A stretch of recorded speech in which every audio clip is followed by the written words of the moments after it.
So far in my newest career as a home renovator, you might say, I've actually renovated 2 homes now. This is the second one. First one I did was up in Georgia, where the owner had lost his wife and shortly after lost his mind, and his sons had to come get him because he had, even though he was a millionaire, he was living in squalor in his home. He was living in a home, that was an absolute wreck. The gentleman had later died in a nursing home. So his sons sold the home at a heavy discount because of the condition.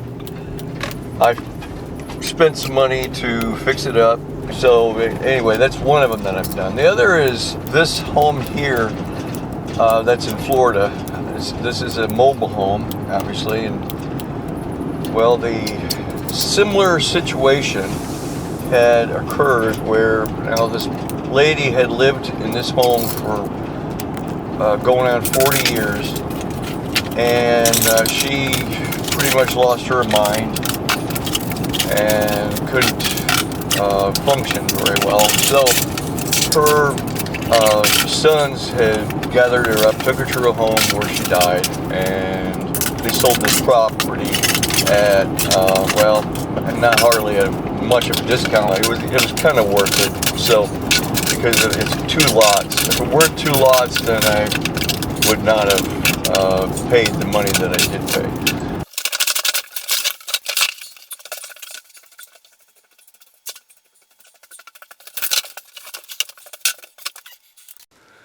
Here's a shed that you might say came with the property. And look at all this good stuff that I've inherited here with it. All this has got to go.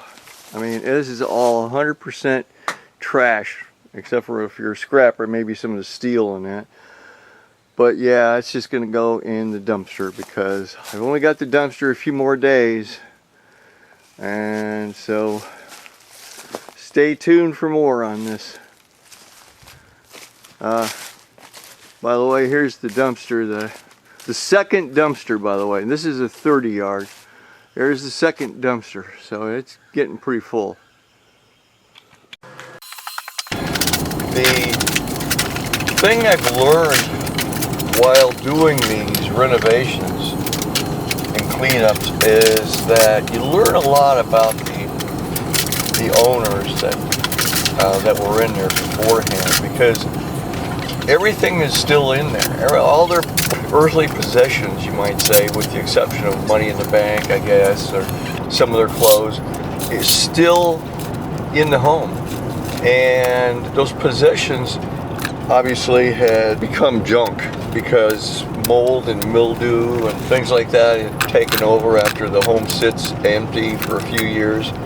But you learn a lot about the people as you're throwing their earthly possessions into the dumpster. It's kind of weird how that works. I mean, a person will save all these possessions all their life only to have someone in the future take and turn around and just throw all that stuff in the dumpster unless it has some sort of intrinsic value or something that can make money, which very few items that I've ever run across doing these 2 homes anyways, I've got anything that I could use myself or sell.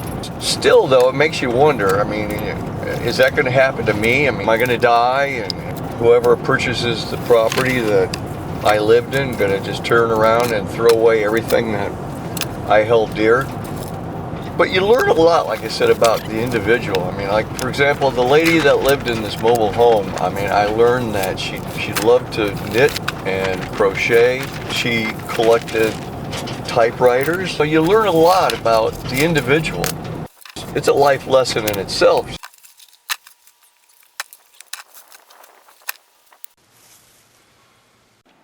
Here's the Afghan that I rescued out of the mobile home. And to give it some love, I laundered it and I'm proudly displaying it on one of my couches in my house. You don't have to hit the like button, but I would appreciate it if you comment and subscribe. Thank you.